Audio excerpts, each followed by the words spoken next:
بسم الله الرحمن الرحيم. يا أيها الناس اتقوا ربكم إن زلزلة الساعة شيء عظيم. يوم ترونها تذهل كل مرضعة عما أرضعت وتضع كل ذات حمل حملها وترى الناس سكارى وما هم بسكارى ولكن عذاب الله شديد. ومن الناس من يجادل في الله بغير علم ويتبع كل شيطان مريد. كتب عليه أنه من تولاه فأنه يضله ويهديه إلى عذاب السعير. يا أيها الناس إن كنتم في ريب من البعث فإنا خلقناكم من تراب ثم من نطفة ثم من علقة ثم من مضغة مخلقة وغير مخلقة لنبين لكم ونقر في الأرحام ما نشاء إلى أجل مسمى ثم نخرجكم طفلا ثم لتبلغوا أشدكم ومنكم من يتوفى ومنكم من يرد إلى أرذل العمر لكي لا يعلم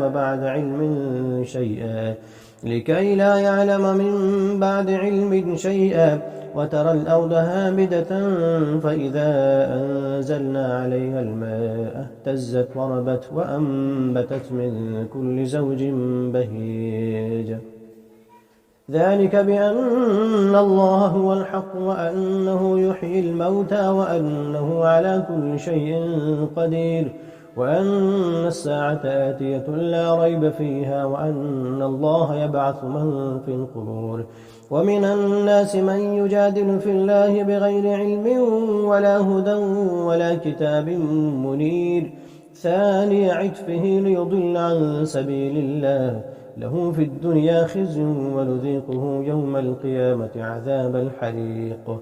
ذلك بما قدمت يداك وأن الله ليس بظلام للعبيد. ومن الناس من يعبد الله على حرف فإن أصابه خير اطمأن به وإن أصابته فتنة انقلب على وجهه خسر الدنيا والآخرة ذلك هو الخسران المبين.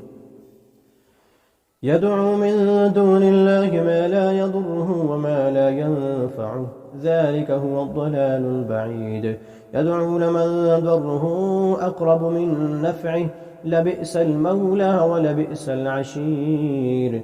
إن الله يدخل الذين آمنوا وعملوا الصالحات جنات تجري من تحتها الأنهار إن الله يفعل ما يريد.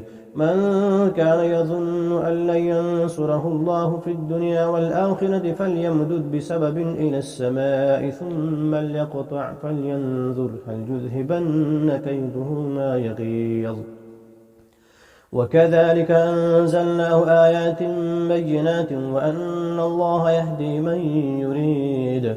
إن الذين آمنوا والذين هادوا والصابئين والنصارى والمجوس والذين أشركوا إن الله يفصل بينهم يوم القيامة إن الله على كل شيء شهيد.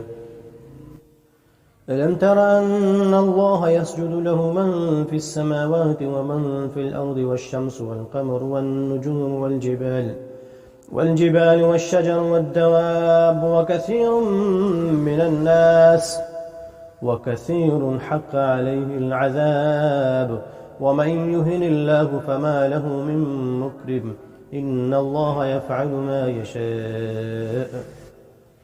هذان خصمان اختصموا في ربهم فالذين كفروا قطعت لهم ثياب من نار يصب من فوق رؤوسهم الحميم يسهر به ما في بطونهم والجلود ولهم مقامع من حديد كلما أرادوا أن يخرجوا منها من غم أعيدوا فيها وذوقوا عذاب الحريق.